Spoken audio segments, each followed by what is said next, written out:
tal, Juan? Gracias por haber venido. No, por favor, gracias por invitarme. Bueno, en primer lugar, 9 de julio, lo hemos transitado. Día de la Patria. Día de la Patria. Feliz Día de la Patria. Se puede decir feliz día en el actual escenario en el que vivimos en la Argentina. Es un día para estar feliz, para celebrar o para estar preocupado. Bueno, un poco de felicidad por conmemorar un momento fundacional de nuestra patria que vale decir, ¿no? La Declaración de Independencia era un acta de las Provincias Unidas del sur, de América del Sur.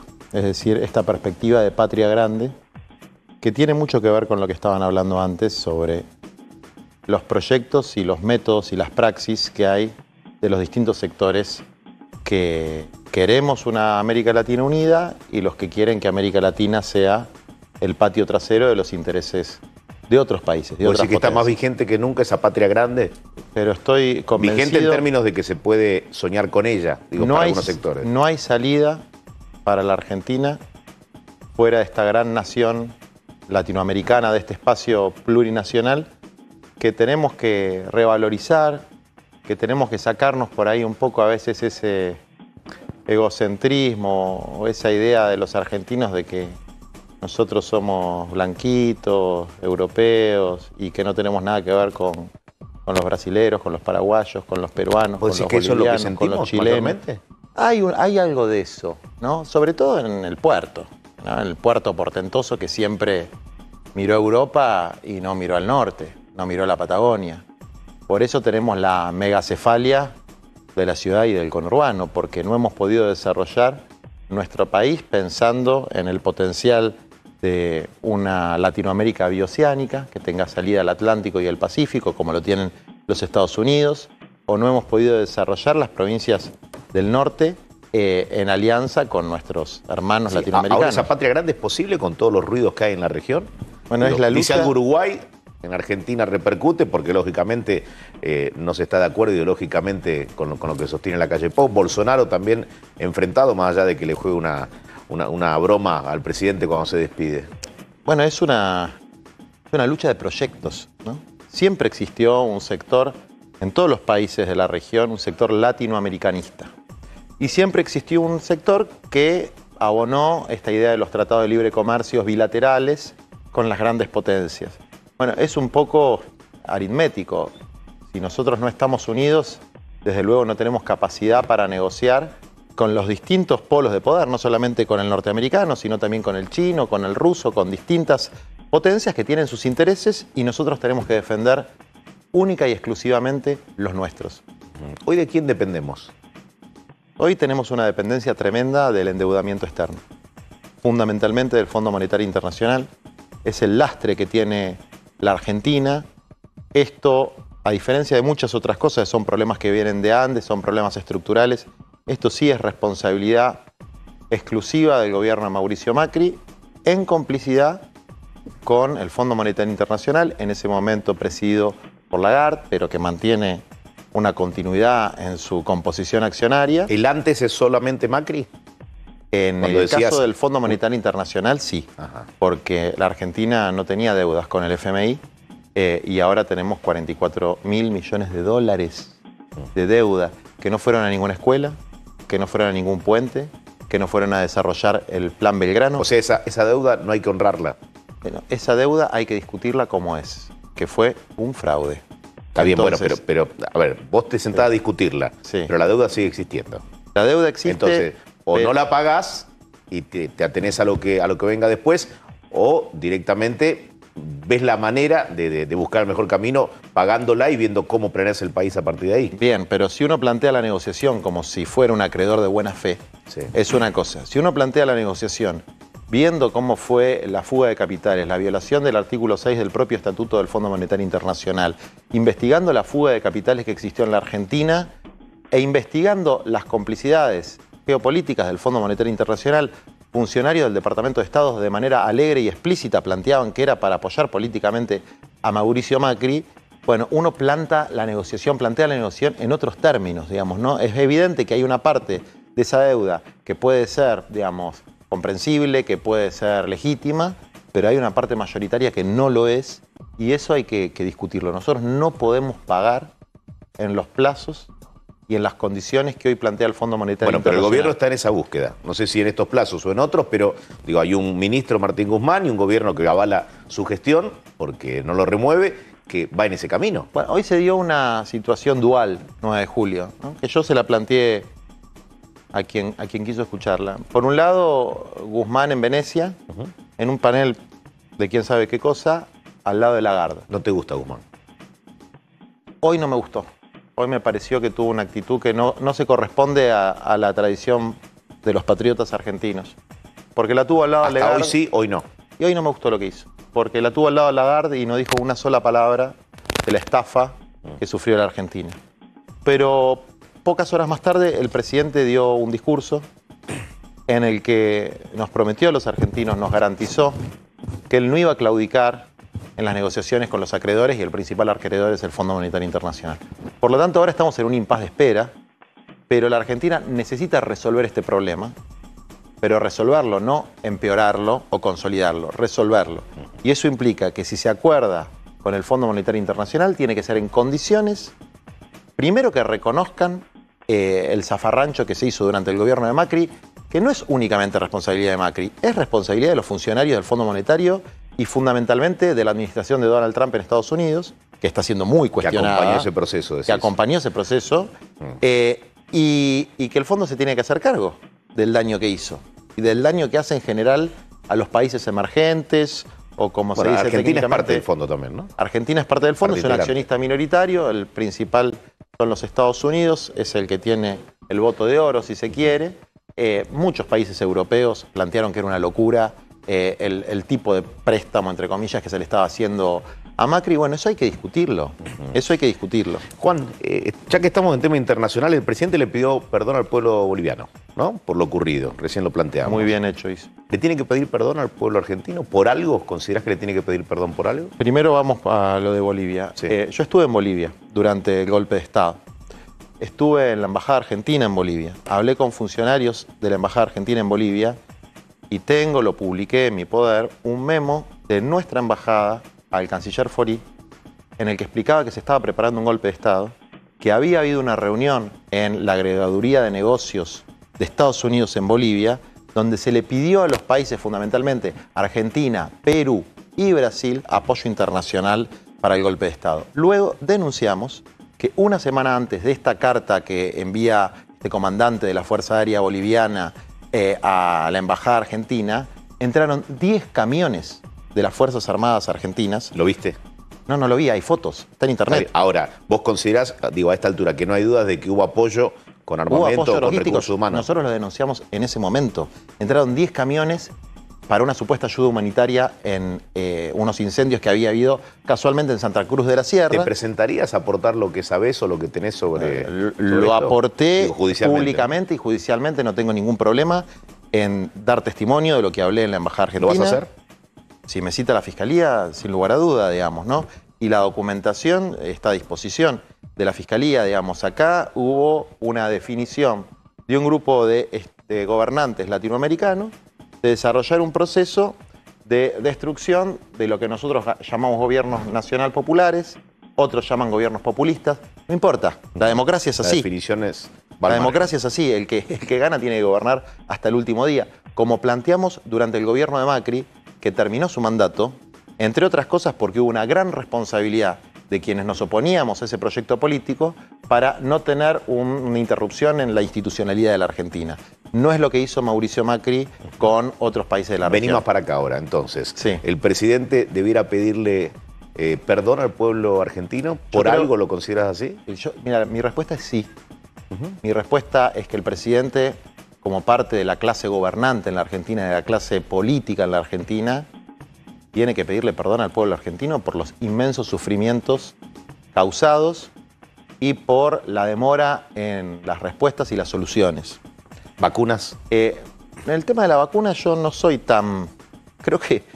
La verdad que creo que la estrategia de las vacunas ha sido buena, digamos, ha sido multipolar. No pongamos a Pfizer en el medio para que no se tiña. No, vos fíjate, la pregunta las es, vacunas chinas, ¿el gobierno confió demasiado cuando acordó 60 millones de dosis y creyó que ya con eso asegurándoselas, ya tenía medianamente solucionado el tema de vacunación? Mira, digo, las vacunas no llegaron en tiempo y sí. en forma y el plan se ralentizó. Mira, la Organización Mundial de la Salud dice que la cuestión de la vacunación es una catástrofe moral internacional. El 85% de las vacunas del mundo la tienen 15 países. La Argentina no es una potencia. En el marco de las capacidades y el poder que tiene la Argentina, la negociación no fue mala. A veces muestran estadísticas de los países que tienen las dosis completas y Argentina no aparece en los primeros puestos, fundamentalmente porque la estrategia sanitaria fue dar la primera dosis. Y el 60% de la población adulta tiene la primera dosis. Eso no tiene paragón en otros países de la dimensión que tiene la Argentina. Bien. Ahora, sacando a esos países poderosos, hubo otros que completaron un plan de vacunación quizá a mejor ritmo. No muchos, muy pocos. Está bien. Bueno, entonces, la pregunta es, ¿debiera pedirle perdón a la población porque se pudo haber gestionado mejor sanitariamente y económicamente la pandemia? Yo creo que la parte sanitaria se hizo lo mejor que se podía con las características de nuestro país. Y creo que se hizo a conciencia y se priorizó la salud de la gente y la vida de la gente sobre los negocios. ¿Debió haber más Congreso y menos DNU? No, esas son cosas que... A ver, si no hay una situación de necesidad y urgencia en una pandemia, no sé qué es una situación de necesidad y urgencia. Yo no creo pero el proceso fue largo. Pero insisto, no creo que el problema haya sido eso. Si vos me decís cuáles son los problemas que yo vi en los barrios, en el territorio, etcétera, vi problemas serios con el tema educativo, serios problemas de conectividad para la educación virtual, en parte por cosas que se podrían haber hecho mejor, en parte porque hubo una decisión criminal del gobierno macrista que fue discontinuar el plan Conectar Igualdad, digamos, ¿no? Bueno, algo que ya se dijo. Permitime, porque quiero abrir con la mesa. Nacho.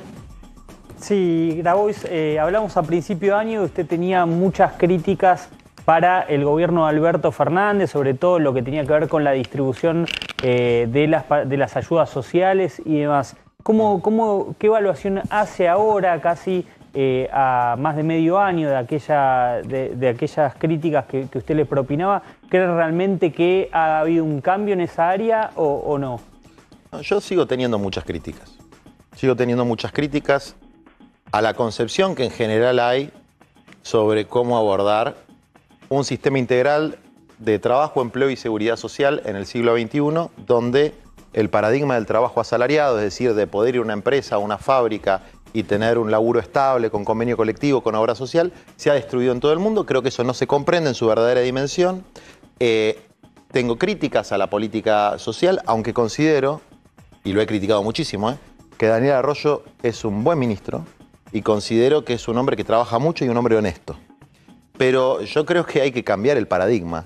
Es decir, que hay que pensar la seguridad social como una ampliación de derechos, sino como una ayudita, digamos, ¿no? Entonces, la asignación universal por hijo y la moratoria jubilatoria fueron ampliaciones importantes de derechos en la Argentina, con una cobertura casi universal de los niños y de los adultos mayores. Bueno, ahora existe una población, sobre todo una población joven de entre 18 y 40 años, que le cuesta muchísimo insertarse en el mercado laboral por distintos problemas y que eso implica que hay que trabajar en el desarrollo de la economía popular comunitaria y fundamentalmente en la promoción de las pequeñas y medianas empresas que hoy están muy endeudadas, que tienen cargas sociales que son equivalentes a las que tiene Techín, y eso no se resuelve reduciendo los derechos de los trabajadores, sino apoyando a las pequeñas y medianas empresas. Están fundidas.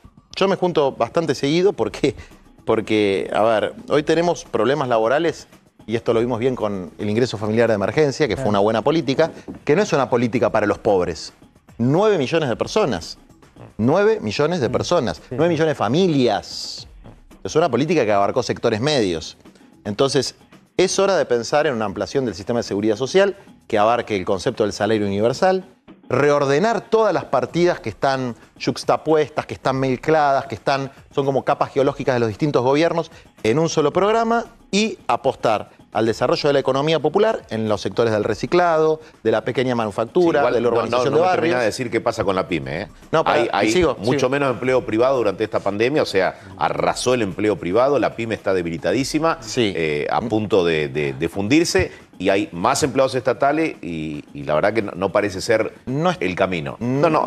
Se tomaron empleados estatales. No es tan así. Digamos, yo el otro día lo preguntaba en un programa, pues yo me gasté en estudiarlo. Sí. ¿Vos sabés cuántos empleos privados registrados se perdieron en la pandemia? 200.000 en un momento. Bueno, ahora se recuperó, estamos más o menos en 150.000. Sí. Es mucho, pero el trabajo que se hizo con lo que fue el Repro en ese momento, ¿no? Que no recuerdo. El Repro 1. Claro, no recuerdo el nombre que se le dio para la pandemia, pero que fue cubrir la mitad del salario. ¿El ATP? El ATP, exactamente. Fue muy importante, aunque yo tengo mis críticas de que lo recibieron como subsidio empresas que no deberían haberlo recibido, ¿no? Se me ocurre el Grupo Clarín, que le molesta muchísimo que haya subsidios para los pobres, pero ellos reciben los subsidios sin ningún miramiento. Yo creo que deberían haber sido préstamos, porque esa no es una pyme, pero que fue una política importante. Ahora, ¿qué es lo que yo pienso que hace falta? Y digo, y hablándolo con un montón de empresarios. Primero, por lo menos tener 2 años cubiertas por lo menos el 80% de las cargas sociales, una moratoria para el desendeudamiento de cargas impositivas y de créditos y acceso al financiamiento, que hoy el financiamiento se lo llevan las grandes empresas y no las pequeñas. Para los pequeños es nulo. ¿Rosario? Juan, en 2019, antes de que se cierren las listas, vos decías sin problemas de que querías que la candidata sea Cristina Kirchner, después fue Alberto Fernández. Ahora, en medio de la negociación, primero si vas a pelear por lugares en las listas y si tenés algún candidato preferido en la provincia de Buenos Aires, también en la ciudad, obviamente. Mira, yo cuando definí no ser candidato ni en aquella vez y ni en esta ocasión, es porque creo que hay voces que faltan, hay perfiles que faltan, ¿no? Y son los perfiles de los más jóvenes, mujeres y hombres, y de los excluidos y excluidas. Entonces, nosotros promovemos gente que viene de la más absoluta exclusión y que con mucho esfuerzo personal ha logrado estudiar, formarse. Pues sí, tengo candidatos que yo apoyo, una cartonera de Villafiorito, Nati Saracho, una productora rural del Cinturón Hortícola de La Plata, el Sayanaje, apoyo también cartoneros acá de la ciudad de Buenos Aires. Se aprobó la ley de cupo trans, pero no hay ni mujeres trans, ni pueblos originarios. Es decir, hay un sector del país del que la política habla mucho, pero que no tiene voz, no tiene ninguna representación. Entonces yo soy un abogado que tuvo la suerte de ir a la Universidad de Buenos Aires, tengo 2 carreras universitarias, nunca me faltó nada. No creo que haga falta uno más, ¿no? Sí creo que hacen falta estas voces de los excluidos, de las excluidas, de la juventud, de los que tienen menos de 25 años, de los que se habla todo el tiempo, pero nunca están en los lugares de decisión, y eso es lo que nosotros promovemos. Martín. Juan, los sectores que vos representás fueron de los más perjudicados económicamente durante el gobierno de Macri. Vos marcabas que hoy también la situación es muy dura. ¿Crees que el gobierno en las próximas elecciones va a perder votos de ese sector por la situación actual? Puede ser. No es lo que más me preocupa, la verdad. Me preocupa más que se tome conciencia de que hace falta algunas medidas de fondo, de acceso al trabajo, a un ingreso, un salario básico universal, que es algo que se está discutiendo en todo el mundo y es necesario en un momento de tanta inestabilidad saber de que tenés por lo menos garantizado lo mínimo para vivir, pero para todo el mundo, y que no sea discrecional, que no sea es para vos, para vos, para vos, pero para vos no. El acceso a la vivienda, por lo menos a un lote, ¿no? Tenemos 11 millones de argentinos con serios problemas habitacionales. Es imposible comprar una casa y prácticamente imposible alquilarla. Bueno, esos son temas... ¿Apoyar lo de las tierras improductivas? ¿Cómo? ¿Apoyar lo de las tierras improductivas? ¿Que las tierras improductivas sean de utilidad pública? Sí. No, desde luego, digamos, estoy absolutamente convencido. Y además es algo que está en la Constitución de Neuquén, que forma parte de la tradición histórica en la Argentina. Lo que pasa es que acá hay una palabra maldita, ¿no? Que es la palabra expropiación. ¿No? Es el chiste que hacen a veces los macristas, expropiase, ¿no? Chávez. ¿Sabes cuál fue la ley de expropiación más masiva que hubo en la Argentina? La ley de barrios populares, que se sancionó durante el gobierno de Macri con la firma de Carrió, Massot y Negri. Más de 4.500 macizos de tierra expropiados. Y ahí no era un delirio del castrochavismo. Ahí parecía una medida de justicia social. Bueno, ahora tal vez hay que tener medidas audaces que no perjudiquen a nadie, que no son violatorias del derecho de propiedad privada. Medidas audaces pueden perjudicar o quitarle algo a determinada persona. No, la Constitución argentina no perjudica. Digo, sacalo del eje de la política. No, yo te pregunto, sí. el hecho de las tierras improductivas llegó muy fuerte Sí. a la gente que de pronto tiene un terreno y que quizás no puede construir porque económicamente hoy así no le da su economía.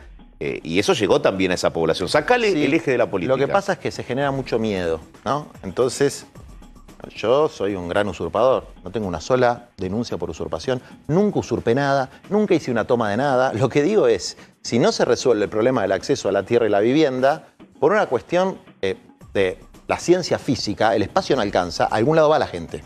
Entonces hay que ser muy torpe para no entender que si no hay tierra disponible para que las familias argentinas puedan tener un cachito de lugar, un lugar para edificar, bueno, vamos a tener un problema de conflictividad social permanente. La Constitución argentina no permite la confiscación. No la permite. Sí permite la expropiación, que es el pago de una indemnización. Declarar de utilidad pública y sujeto a expropiación. Mira, se hizo para hacer Puerto Madero y nadie dijo nada. Pero llegámosle a un caso puntual. No hablemos de la expropiación un caso puntual. Porque se construye una autopista.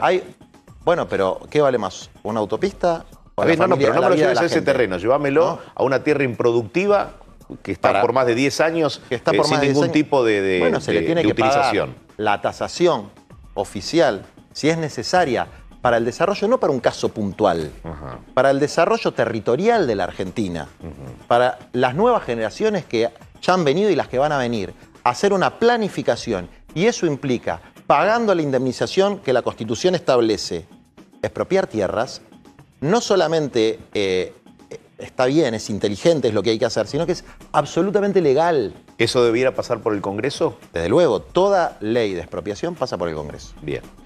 Como ha pasado a la ley de barrios populares. No le quites la cola a la jeringa. Con tu preparación, con lo que contaste recién en cuanto a tus carreras y demás, ¿te gustaría ser presidente? Puede ser.